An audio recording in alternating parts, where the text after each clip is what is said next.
Greetings from New York City. I'm Phil and we're running the bridges. It's a video series where we visit all the bridges in New York City that you can run across. Big, the small, the old, the new, the world famous icons, and the ones you've never even heard of. And today we have a very special bridge for you. And I'm going to start with a question for you. What is the one spot in the USA that has the greatest sports history within a 1 mile radius? And we're talking baseball, basketball, football, long distance running, into a lesser extent other sports like boxing, auto racing, which is not really a sport, but auto racing, horse racing, amateur horse racing. Well, the answer, the greatest spot with the greatest sports history in 1 mile radius, today's bridge, the Macombs Dam Bridge. All right, and now you may be saying to yourself, Phil, I've never even heard of the Macombs Dam Bridge. How can that have the greatest sports history within 1 mile radius? And I would say, well, have you heard of that place? Yeah, so that's, in case you can't see it, that's Yankee Stadium right across the river. So we are on the Harlem River. This crosses the Harlem River between Manhattan and the Bronx at 155th Street. It leads to about 161st Street in the Bronx and Jerome Avenue. And Yankee Stadium is just not even the tip of the iceberg. But we'll get to all that in a little bit. But first of all, the bridge itself. This is actually the third bridge on this location. The first bridge, not surprisingly, was built by a man named Robert Macomb. And in 1815, he built a dam across the river. He got permission to build a dam across the river here to create a mill pond for himself. And it also served as a bridge, as a toll bridge. And so there you have your original Macombs Dam Bridge. And that was there. Then, like by the 1850s, I mean, his business went out of business, and the dam was blocking up traffic. So by 1858, the order to remove his bridge came about. New bridge was built here between 1860 and 61, and it was a swing bridge like this. This is a swing bridge. It means it rotates to open up to allow ships through. But that was a wooden swing bridge. And that was called, people kept calling it Macombs Dam Bridge, or is officially called Central Bridge. I think just because it's kind of central, halfway up the Harlem River here. And that bridge built 1860-61. And then eventually it's determined a new bridge had to be built. So this bridge was built between 1890. This bridge and its approach was built between 1890 and 1895. Opened on May 1st, 1895, making it one of the oldest bridges in Manhattan, after the High Bridge, Brooklyn Bridge, Kings Bridge / Broadway Bridge. We'll get to all that on another video. But this is one of the oldest bridges in Manhattan. It is the oldest swing bridge still operating in Manhattan. With its original parts, its original span. The span itself, 408 feet long. The approaches, including this Manhattan approach where I'm at right now, plus the Bronx approach leading to Jerome Avenue, about 2,540 feet. Now, we do also have this long viaduct, which leads up above 155th Street up to Edgecombe Avenue and St. Nicholas Place. And that's about 3/10 of a mile on its own. But yeah, so where we are, that viaduct comes down from 155th Street. And the street that I was at here, that's Macombs Place, which runs at an angle to the New York street grid, and it'll lead down to Frederick Douglass Boulevard. And see, now to the left there's the curving road that comes to and from Adam Clayton Powell Jr. Boulevard. So that's where we're at in Manhattan. And now, since this is a video for runners, before we get into all the history and all the associated information, let's talk about what this has for runners. Now, if you're running and you want to go across a bridge in this part of town from Manhattan to the Bronx or vice versa, you take the bridge. And this does have a sidewalk on both sides, by the way. And but it was opened. Sorry, it was opened in 1895. It was originally called Central Bridge as well, and you can look at that plaque right there. That plaque in the middle of the bridge. You can't read it from here, but that does read Central Bridge. And then you see the green sign, Macombs Dam Bridge. It was officially renamed in 1902 because everyone's called it Macombs Dam Bridge. But this is Macombs Place, which originally was called Macombs Dam Road, and then that leads to Adam Clayton Powell Jr. Boulevard. But for runners, other than just running across to get across, this can be part of a great run if you happen to be running all the bridges of New York City, Manhattan, or of all of Harlem River. And I love doing that. I have a video of me running all the bridges of Manhattan. I'll put a link to that in the description. But also, if you are running the perimeter of Manhattan, you want to run all along the waterfront. And this is an important connection point. Now, most of Manhattan does have greenway or pathway directly along the water. This area through Harlem from like 120th Street up to here does not have that. So you're running on the streets, and if you want to run along the water, the best way, I will say, you make your way over to Adam Clayton Powell Jr. Boulevard and 147th Street. The next bridge down to the south is 145th Street Bridge. That's 145th. That's a half a mile down, and that's at 145th and Lenox. So you can make your way over to the next block, Adam Clayton Powell, and that will take you up that street there. Now, if you are continuing over the bridge, you just continue on the sidewalk over the bridge. If you want to continue north onto the Manhattan waterfront, what I recommend is crossing the street back there at 153rd Street and then you're on the other side of the street and you come to that little triangular park there, and then you cross over here and you're on this side of the street. I'm a runner. We're all, runners, pedestrians. We do what we need to do. Sometimes we don't always follow the rules 100%. We see these concrete barricades and they're all along this intersection. Do not jump over the barricades. This is a complicated intersection, and you're not familiar with light patterns, signal patterns. Do not jump over these barricades. Follow actual crosswalks and signals. It's best. And then, so from here, I will show you how to get to the northbound pathway along the Harlem River Speedway, along the Harlem River Drive.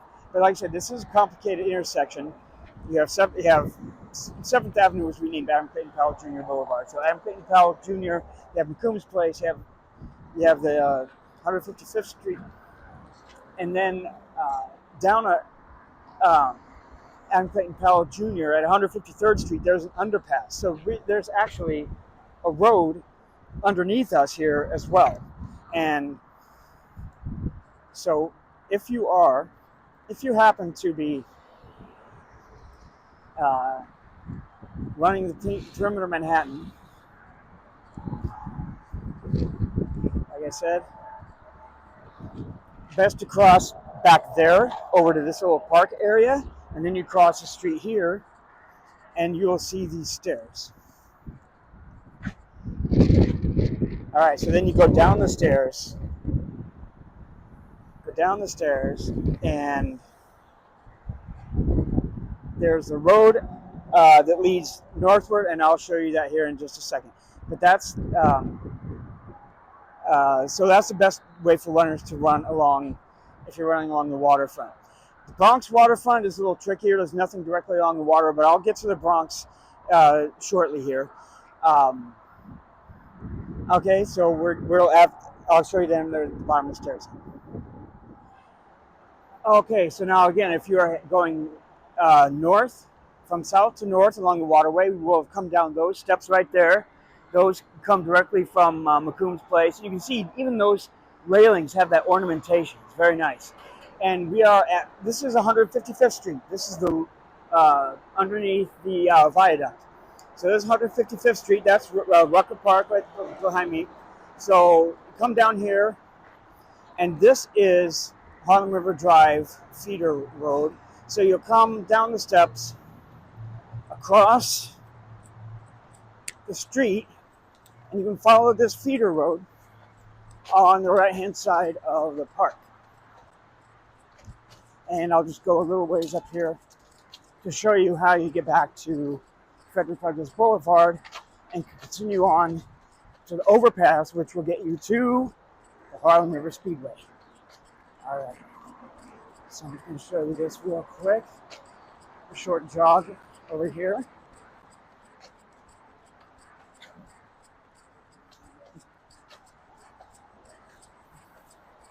All right, and you see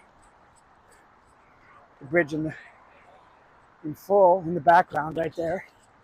Very beautiful. Okay, and this is the right there. That's the off ramp from the Harlem River Drive. All right, take that back. That is the Harlem River Drive itself. It just goes from an elevated to grade level area. But this is a just a side road. You can get to the northbound or the southbound from a different direction. I'll show you here. If you were driving, we're not really interested in the drivers, but see, then you come to this little park, this little rest area, and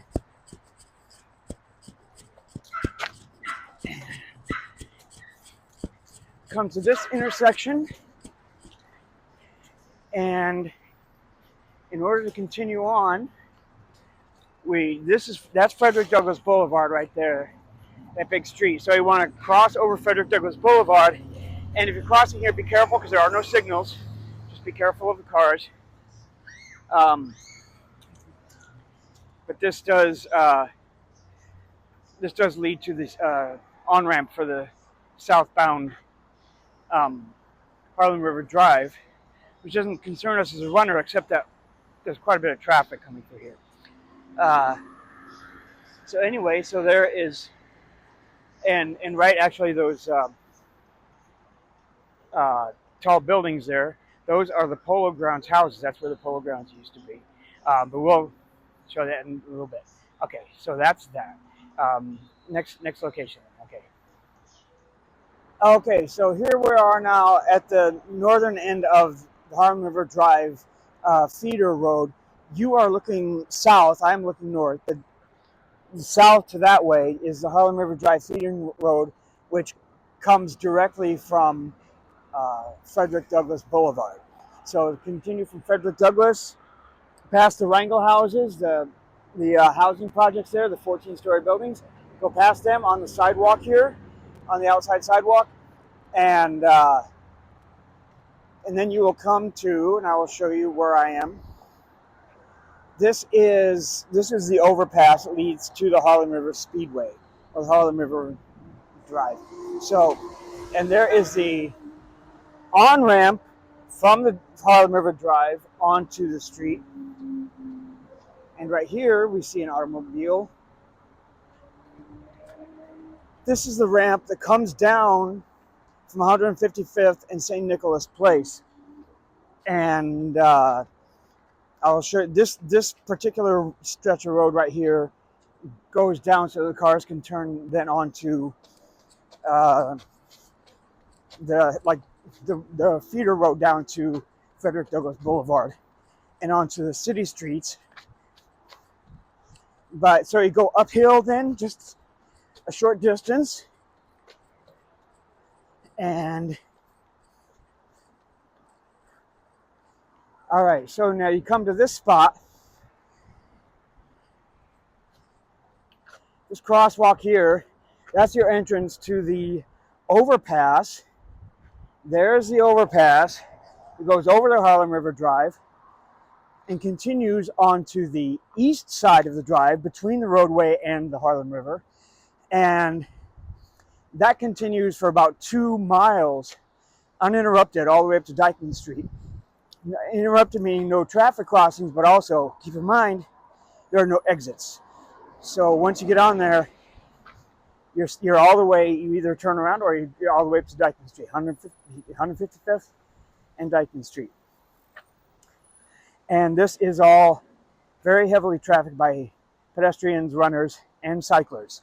It looks like it's kind of out in the middle of a desolate area, but it's very heavily used. So, and this overpass, I'll show you in just a second. There's a pedestrian coming, but I'll show you. It's very narrow. It's only about 6 feet wide. So if you do continue in this direction, see, there you go. It's only about 6 feet wide. So if you continue in this direction and you meet a cycler, just be sure to be very cautious and respectful. And then again, this is the ramp, the roadway that leads up to 155th Street and St. Nicholas Place at the top of the viaduct. And this is the road that continues down to Harlem River Drive, Feeder Road, and Frederick Douglass Boulevard. All right, and that's where we came from. If you're running along the perimeter of Manhattan, like we're on the waterfront of Manhattan, then you come down there, come up here, go across this little street and up over the overpass, and then that'll take you all the way to Dyckman Street. Okay, so that's just a little, not directly bridge related, but it is, I think, valuable information for runners to have. And so we'll pause that there and move on to the next spot then. Okay.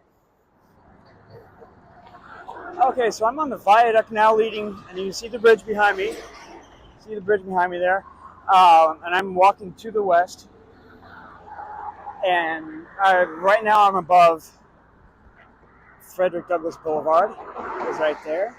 All right, you get a nice view of the city down to the south. And so just a little bit about the geography of Manhattan, this area, and what makes this viaduct necessary. There is a long, steep ridge along most of Manhattan from basically like 110th Street, north side of Central Park, all the way up to Dyckman Street. And it's a steep ridge, like a geographical feature. It's like a steep slope on the eastern side and a more gradual slope down towards the Hudson River on the west. And it's difficult to build on that, so the city wisely put in a series of parks along that ridge line. Parks built into the hillside, and they're very nice parks. So you have Morningside Park from 110th Street to 122nd Street. Then it's interrupted by the Manhattanville Valley at about 125th Street. Then you have St. Nicholas Park from 128th Street to 141st Street. And then you've got Jackie Robinson Park, originally called Colonial Park, but Jackie Robinson Park from 145th to 155th Street, which is the northern end of which we're about to hit. And then from 155th Street to Dyckman Street is High Bridge Park. And by this time, the Harlem River slants in to the point where the ridge kind of goes directly into the Harlem River at one point. So this area here, just north of this viaduct, is a flat area called Coogan's Hollow, right below Coogan's Bluff. Coogan's Bluff is the hillside that they called that because it was owned by a family named Coogan. But this Coogan's Hollow kind of didn't really have an outlet naturally for people, like for carriages or cars. This is before the Harlem River Drive, of course, was built. And so you could go to the south, but on the east was the Harlem River, and on the west was a steep hillside.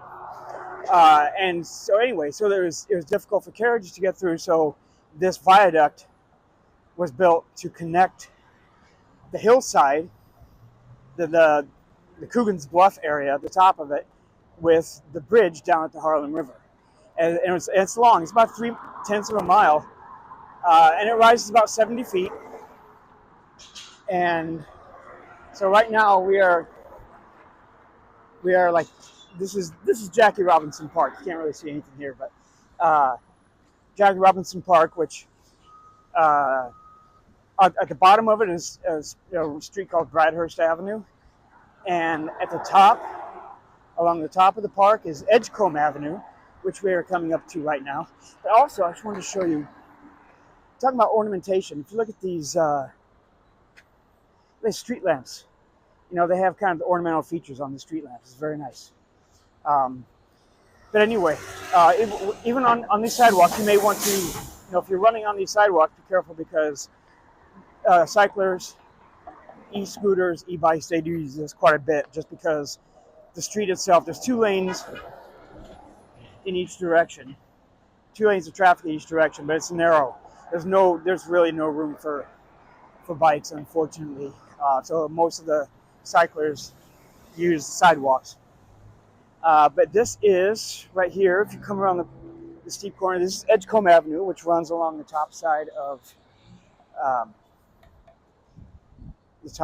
of Jackie Robinson Park.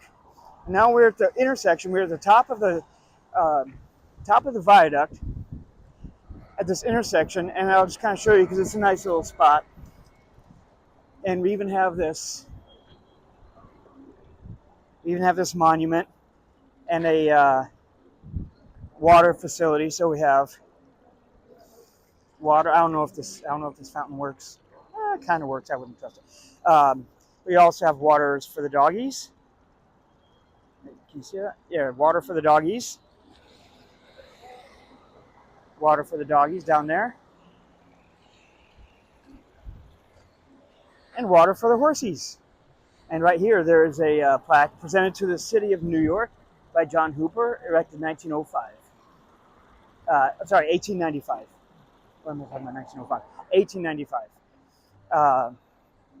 And you have the monument with a directional compass thing on top. Okay, so now we are at the intersection. Okay, so now we're at the intersection at the top of the viaduct.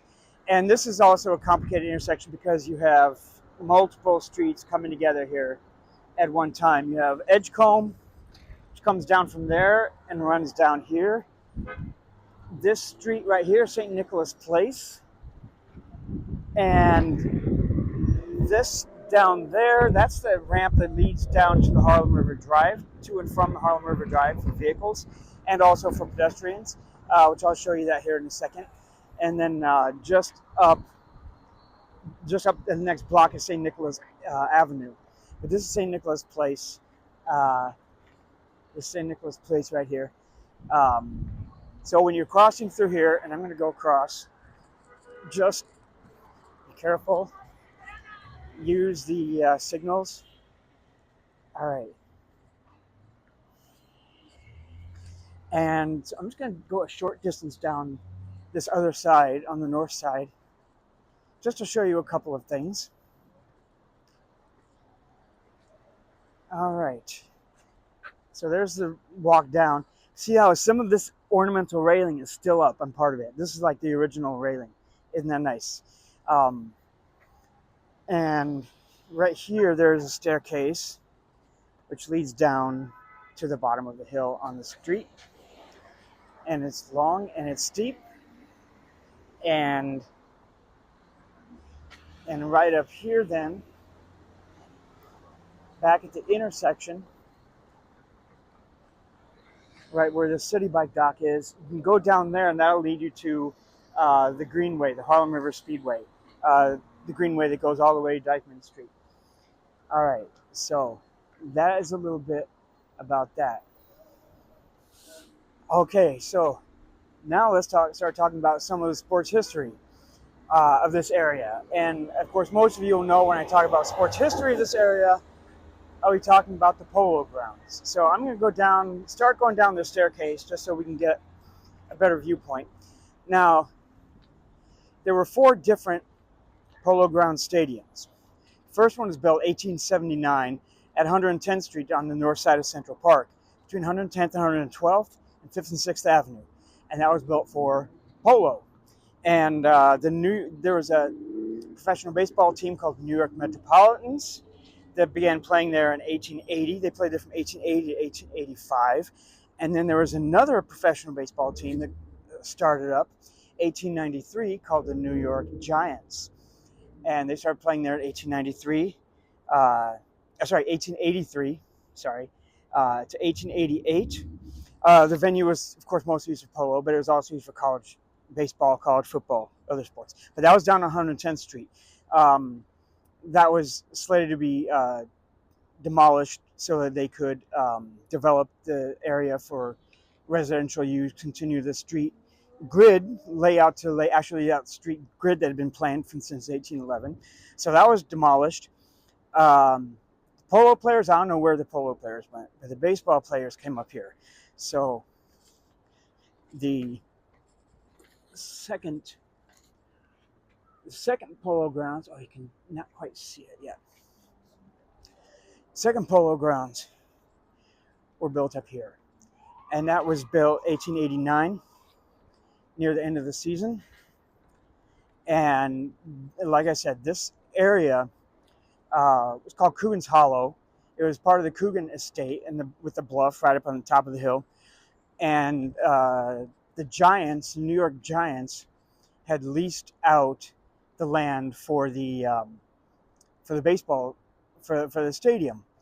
And it was not used for polo, but they continued using the name Polo Grounds. And it was built directly, okay, you can't really see it. I'm going to have to go down because you can't get a good view from up here. It was built directly north of 155th Street at 8th Avenue. And currently, so you can kind of see how long and steep that staircase is. So currently, there's a parking lot. Currently, there's a parking lot, a supermarket, and in like the area, there's one high-rise housing project building. But that was the site of the second polo grounds, 1889. And the New York Giants played there. And then by 1890, there's another startup league called the Players League. And I believe they just wanted it was a union league. They wanted to have more rights for the players. They started up in 1890. They had another team they called the New York Giants. And they built their own stadium directly north of the polo grounds. And they called it Brotherhood Park. So this is the parking lot and that tall building there, and there's a supermarket there. That's the location of the second polo grounds, which is the first polo grounds up in this area. And but anyway, so in 1890, the new New York Giants built Brotherhood Park directly north of the polo grounds here. And after a year, they kind of worked out their differences. The new team merged with the old team, so it is still the original. They still were the original Giants from 1883. The new team merged with the old team, but they decided to play their games at the new stadium at Brotherhood Park. And they took the name Polo Grounds with them. So that became the third Polo Grounds. And this stadium, which had been the Polo Grounds, that was renamed Manhattan Field. And Manhattan Field would go on to be used for other sports, football, baseball, soccer, track and field, even auto racing, even its auto racing eventually. But anyway, so then they built the new stadium became Polo Grounds in 1890. It was burned down in a fire in 1911, which also burned down the grounds of Manhattan Field, the grandstand facilities, Manhattan Field. That was April of 1911 that fire burned down the third Polo Grounds. But they were quick to rebuild. By June, they'd rebuilt it enough that they could play games there again. So that became the fourth and final and most famous version of the Polo Grounds. Um, and now keep in mind, this, again, so we are underneath the viaduct, and all of this was built and opened in 1895. So as that was just as just as the third Polo Grounds was being used. But for that 1 year is interesting because you had the old New York Giants and the New York Giants right next to each other. Sometimes they'd say home runs would even fly into each other's ballparks onto the field. It's crazy. Um, but anyway, so uh, the third Polo Grounds from 1890 to 1911 burned out by fire. Fourth Polo Grounds built there in 1911. Okay, so now we are on Edgecombe Avenue, just a little bit north of 155th Street, and in fact, we are just south of 158th Street, and this is the entrance to the John Brush staircase. So this is the last remaining element. This has been here since 1911, I believe. Um, it's been renovated. It's been renovated just a few years ago, actually. It was starting to kind of deteriorate. In fact, most of the stairs are new, but this platform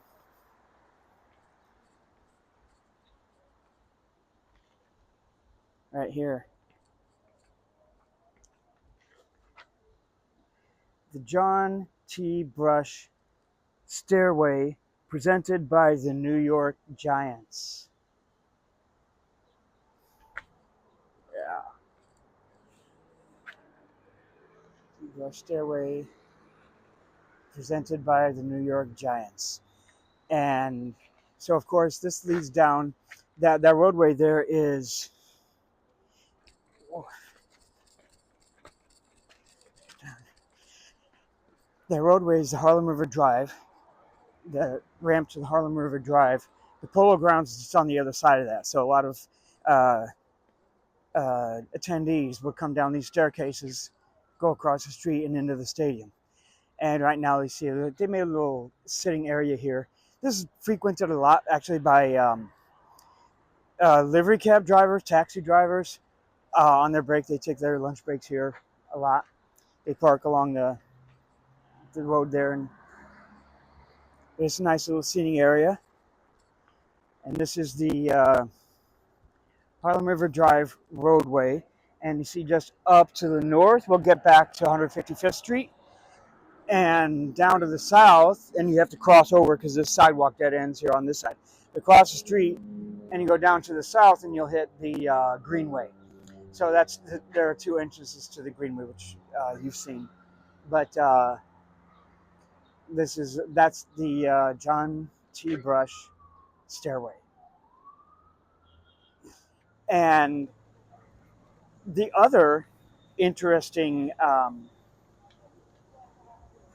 interesting baseball history fact, there was also a team that played farther uptown, at 165th Street and Fort Washington Avenue. And it was called Hilltop Stadium, and they were called the New York Highlanders. And there is also, so that's within the 1 mile radius also. So there's another professional ballpark within the 1 mile radius. But in 1913, let's make sure that was 1913. 1913, the Highlanders decided to come down here and use the Polo Grounds as well. So from 1913 to 1922, the Polo Grounds was shared by the Giants and the Highlanders. But when they came down here, they adopted a new name, which you may be familiar with as the Yankees. So from 1913 to 1922, the Giants and the Yankees both had the Polo Grounds as their home field. And in fact, that was when Babe Ruth became a Yankee. He hit his first home run as a Yankee in the Polo Grounds. And then in 1923, of course, the Yankees built their own stadium across the river, directly across the river. Yankee Stadium, which was, of course, torn down and a new Yankee Stadium rebuilt in 2008. But I will show you all that in just a moment. Um, so the Giants continued to play here um, until 1956. Also, a professional team, a professional football team, which also called themselves the New York Giants. They started playing there in 1925, and they between 1925 and 1955, they also played their games. The New York Giants football team played their games at Polo Grounds. They eventually moved oh gosh, I'm not sure if they moved to Yankee Stadium first, but in any case, um, they left Polo Grounds in 1955. The Giants were the only ones left. They had won a World Series in '54, but by '55, their ticket sales were really dwindling. The the park was not really well maintained. It became notorious for being like a real quirky park. As far, and I'm not a baseball fan, but as far as like lengths and sight lines and all that kind of stuff, and it was kind of outdated. Um, they were still leasing the land from the Coogan family, and they were having trouble paying their debts. So the owner, of course, as we all know, decided to move them to San Francisco, and that was the same year that the Brooklyn Dodgers moved to Los Angeles. Um, so for a few years, the Polo Grounds was not being used for any major professional team. But in 1962, we did have professional baseball and professional football back in the Polo Grounds. The new New York Metropolitans, our current New York Mets, began playing there in 62 and 63, as well as the New York Titans football team, which was soon to be renamed New York Jets. They played there for 2 years while Shea Stadium was being built. And then 64, they all moved to Shea Stadium. And by 64, that was the end.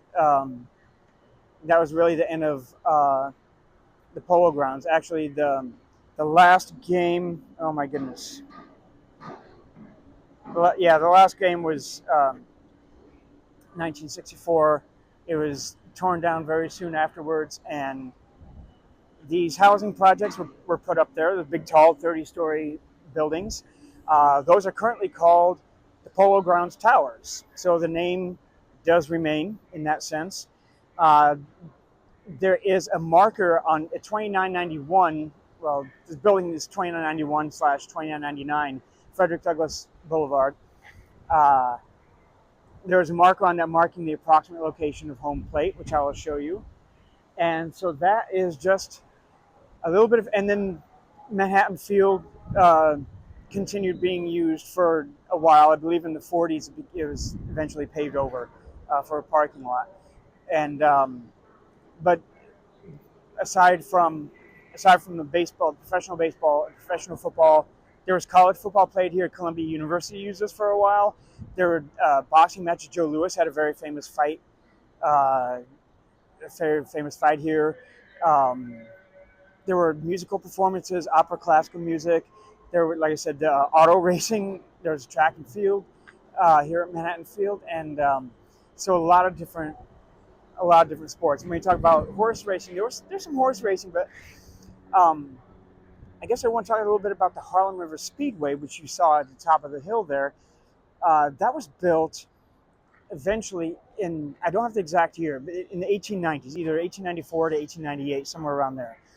And it was built for a place where people could exercise their horses and even race their horses. And it stretched from 155th Street down the hill, currently the Harlem River Drive, and it went all the way to Dyckman Street. Because before that, right along the water, like I said, the hillside, the steep hillside went like right down to a rocky shoreline. There was no real access for people, for carriages certainly, or horses or cars. But in the 1890s, they built that Harlem River Speedway for horses, which became actually a very popular spectator location. There are sidewalks where you could watch the horses run. And then in the early 1900s, it was converted to Harlem River Drive for automobiles, and there is still a pathway along the water for, of course, where you can run all the way up to Dyckman Street, about another 2 miles from there. But I'm just going to show you. So again, you can like see some of the ornamentation on the steel. It's a nice. It's a really nice facility. Now we also have, see right here, that arm that extends out, and there's one on the other side. There used to be. I'm not 100% sure what that's for, but this is the street right there. That's Frederick Douglass Boulevard, which used to be called 8th Avenue. There used to be an elevated train line there. That was actually the 9th Avenue L, but north of Central Park, it went over onto 8th Avenue. And so it was an elevated line, but it still went underneath the viaduct here. And there was a staircase that came down to the elevated station and then all the way down to the sidewalk. And that was ripped out at some point. But I wonder if that arm is like, used to be one of the supports for the staircase. Like, just again, like one of the little remnants that I like to look at, remnants of abandoned infrastructure. Okay, so now we are at 155th Frederick Douglass Boulevard. And like I said, it was originally, of course, called 8th Avenue. It was renamed Frederick Douglass Boulevard in 1977. So if I'm talking historically, I'll be saying 8th Avenue. If I'm talking currently, I'll be saying Frederick Douglass Boulevard. But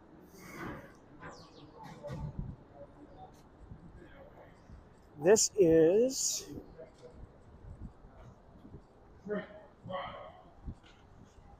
all right. Just wanted to show you this sign here.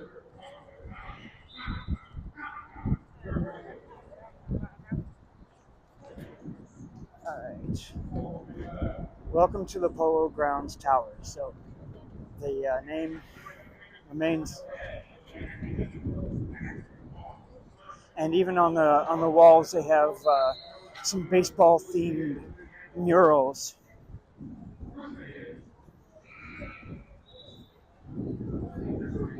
There's a lot of scaffolding, a lot of work going on here. But you can see on the walls here all the baseball themed murals. So that's pretty cool. And if you hear some noise in the background, somebody else talking on intercom, I mentioned basketball. All right, well, I'll show you some basketball here. Right across the street, on the east side of Frederick Douglass Boulevard, is Holcomb Rucker Park. And like it was a park. It was built in the 40s. By the 50s, they started holding basketball tournaments here for the kids of the neighborhood. But this is a very famous basketball stadium, and there happens to be a game going on. They used to hold they've been holding tournaments here since the 50s, but world famous location for basketball, developing young talent. And they go, and all summer long here you'll see basketball games being played from young, like school age kids to high school kids to college age people. A great place to recruit some basketball talent. This and the Dyckman courts are probably the two biggest like street ball courts in the country. So there's our basketball. And before we continue on, I just want to show you again the underside of the viaduct. All right, so behind me there, that's looking west. That's going up. And that's looking east, and that's going down. So that's a little bit about the Polo Grounds. That's a little bit about Rucker Park, and a little bit about the sports history of this area. But we're not done yet. We still have to go to the Bronx. So pause here, and let's go to the Bronx. Okay, so now we're back at the bridge. We're still on the Manhattan side. I just want to show you a little bit. So there's looking upriver. The next bridge up is the High Bridge. We'll get to that in a future video. And the next bridge to the south is 145th Street. We've already done that bridge. But when you look at 145th Street, which was replaced in 2007, I believe it was, how very plain the structure itself is. So now we get a good close-up look of this bridge, just how nice it looks. And you can also, okay, so now we can see that plaque a little closer up, which says Central Bridge, but the Macombs Dam Bridge sign, the current name. So it's just a beautiful bridge, and you see like the railings, all the ornaments on the railings even. And of course these upper ones, those had to be added later. But I like how it's painted over, but all persons must leave draw when gong sounds. It means if they're opening it up for shipping. I've never seen this in the open position, so it's pretty unlikely that you will see that. But like even like along the tops here, it's made up of those like multiple iron bars. I think it's just gorgeous. So anyway, and if we're on the north sidewalk, now what I used to do quite a bit, I don't do it as much anymore, but I would come from my house down the Harlem River Speedway. On the Harlem River Speedway, I would go up the ramp to the top of the viaduct, come down the viaduct here on the north side, and when you get to that intersection, then you don't have to deal with signals or traffic or anything. Just come straight across the bridge. I would do a little loop and then go back. The intersections on both sides, everywhere around here, just follow signals, be safe, don't jump over barricades, follow signals. It's complicated light patterns, signal patterns. Okay, so now on this side, now we're ending the draw span, but then there's another, and that is the train lines. That's Metro North, or maybe well, there's additional tracks up here, but then this is we'll also be going over Major Deegan Expressway and various on-ramps and so forth. And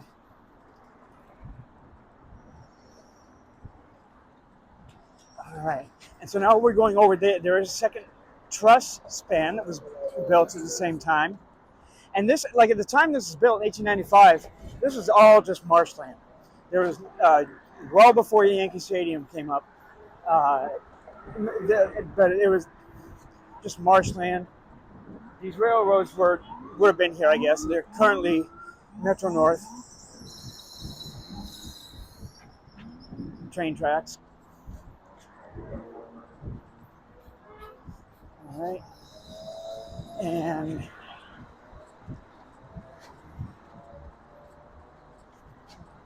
so now we're on Major Deegan on-ramp, off-ramp, and I want to try to get across this light. No, I don't want to get across this light just yet, so I want to show you something. So here's Major Deegan on-ramp. Right here, there's a pathway, and it goes down to a pathway, and you can go over, way over there is an overpass. You can connect to that. You can. Don't necessarily recommend it. Goes through kind of a obscure wooded area. It's homeless people use that for an encampment. It's not the cleanest, but that is one place you can go. And then on the other side, at this intersection, and again, don't try to jump across here. Follow the signals. But on the other side, directly on the other side, is a ramp. If you are on the Bronx side and you want to follow along the waterfront, you can go down there, and that leads down to the street. It's a lot of Yankee Stadium parking, but there's also, you go down towards 150th, there's like the Bronx Terminal Market, which has a lot of big box stores, big box hardware store, grocery store. All that is down there about just north of 145th Street. It's about almost a half mile. But so now we're over Major Deegan, and okay, we are coming up to an on-ramp here, which we have to cross carefully. And you can, of course, there are sidewalks. You can go down to the street areas down there. But if you are going to Yankee Stadium, you follow this way. All right. And of course, the original Yankee Stadium was built in 1923. And that was built directly across the street. So where that park is now, Macombs Dam Park. Did I say 2003? 2008.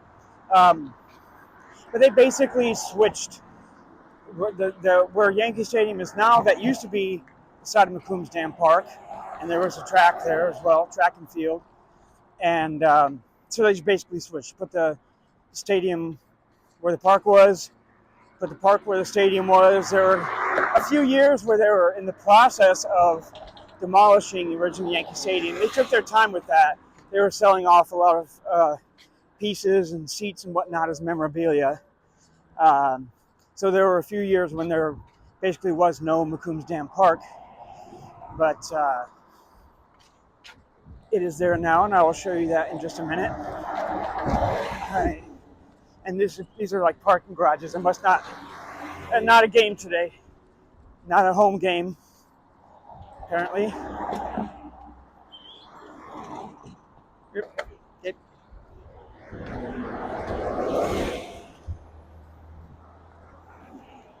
All right. And just for the time being, okay, so there's Yankee Stadium. We're going to go down these stairs because this is the way I always used to go. And that's 161st Street. All right.